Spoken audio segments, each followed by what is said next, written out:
Okay, I got a question for the motovloggers out there, and for your viewers. I'd be interested in what you have to say, all of you.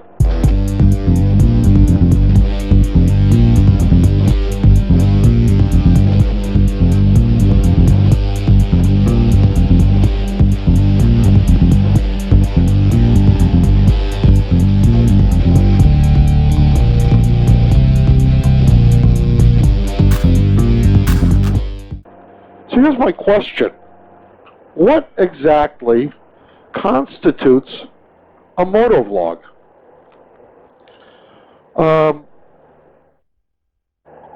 Does it have to be about motorcycles?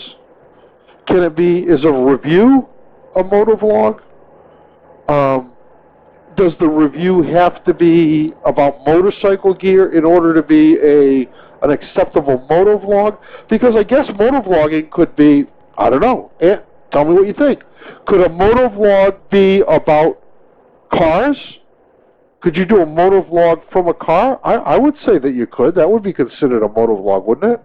What is a motovlog? Is it just somebody in a motorized vehicle riding along, showing scenery, talking? Does it have to be about it doesn't have to be about a particular type of subject? I don't know. I've been thinking about that, and I'd like to know what other vloggers and viewers have to say. Is it all motovlogs? Just different types? So in other words, a review is a type of motovlog. Can it be a restaurant review? I've seen Mike and Chris Caliente. I've seen a lot of people do. I've done food reviews of stuff that I've eaten. It's kind of hard to do a food review if you haven't eaten the food, isn't it? What a stupid thing to say. Anyway, I think I'll leave that one in just so you guys know what you're dealing with here. I'm going to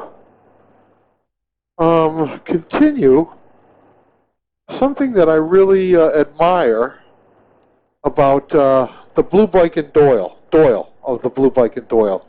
That guy never misses an opportunity to promote up-and-coming motovloggers, and I would like to do the same.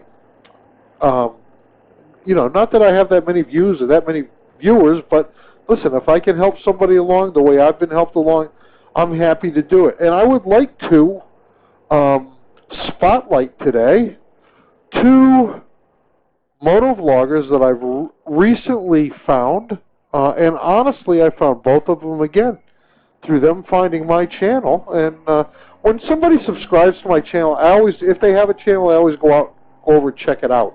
And usually I'll sub. Now, some people don't have any videos and stuff like that. I won't sub to those channels. But these folks are both up-and-comers. They're just starting out, and they are both female motovloggers, female riders and motovloggers. And the first one is Joy on a Bike, and I've been watching her videos and enjoying them, and honestly, how can I put this? I'm not enjoying the fact that, you know, she's had some troubles getting motovlogs to, you know, the audio to record and things like that. It's not that I'm joyful about that, but I do get a little bit of a chuckle because I identify with going through all of those same problems myself. And Joy, welcome to the group. The other motovlogger, again a female, that I wanted to highlight today or spotlight today is BB and Crow. She's a young lady, married. Well, both of them are married. Both their husbands ride, which is really cool. I can identify with that as well. And she's from Georgia, I believe. I think that Joy on a Bike is from Texas, I believe, if my memory serves me correctly. And sometimes these days it doesn't. But nice kids. They are bike riders. See, they were not riding Harley-Davidson bicycles. They waved. So, BB and Crow, and I've watched her videos, and same thing. She's gone through some of the trials and tribulations that we all have when we start out motovlogging, and still do, honestly. I mean, come on. We've all got those days, you know. You go out and you do a good motovlog and get home and there's no audio, or you forgot to turn your camera on, or you thought you turned your camera on and it was, but it ran out of battery, you know, whatever it is. We've all been there. Excuse me, and it just makes me chuckle a little bit when I realize that other people, not because, you know, I just chuckle. I'm more chuckling at myself and the fact that I felt sorry for myself when it was happening to me, but it happens to everybody, you know. So those are the two. Check them out. You'll be able to see the card right up here in the corner, and I'll put a link to both their channels. Welcome, ladies. Good to have you on board. For the motovloggers, what kind of stuff are you putting out there right now? Has the COVID-19 changed what you're willing to put out there, or what you think is appropriate to put out there? Do you feel like this whole situation has a certain tone to it, and to be outside that tone with your videos might not be appropriate? Some people might be offended or think, but, or do you just not worry about that? As far as viewers go, what do you think? Is there stuff that you would just rather not see on YouTube right now?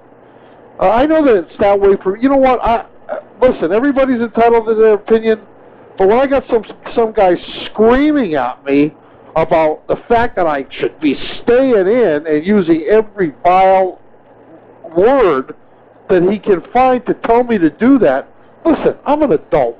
I get it. I don't need you screaming at me or screaming at kids or using vile language. Listen, you're free to do it.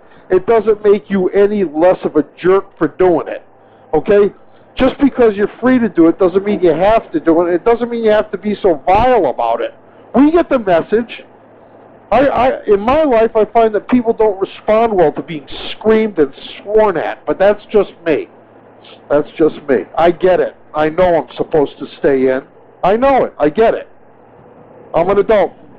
There's four Harley Davidson guys, they all waved. Good on them, man. Yeah, so anyway, what are you guys putting out there? I mean, is any of this stuff kind of affecting your content? It is me. It affects what I watch, and it also affects what I do, I think.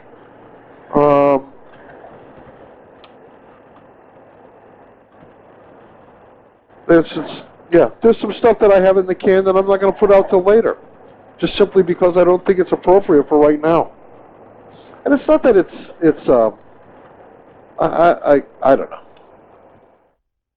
I'd like to take this opportunity to ask you to like, share, and subscribe my channel. That way you'll get notifications when new videos come out. That's it for this episode of Motorcycle Confessions. Over and out.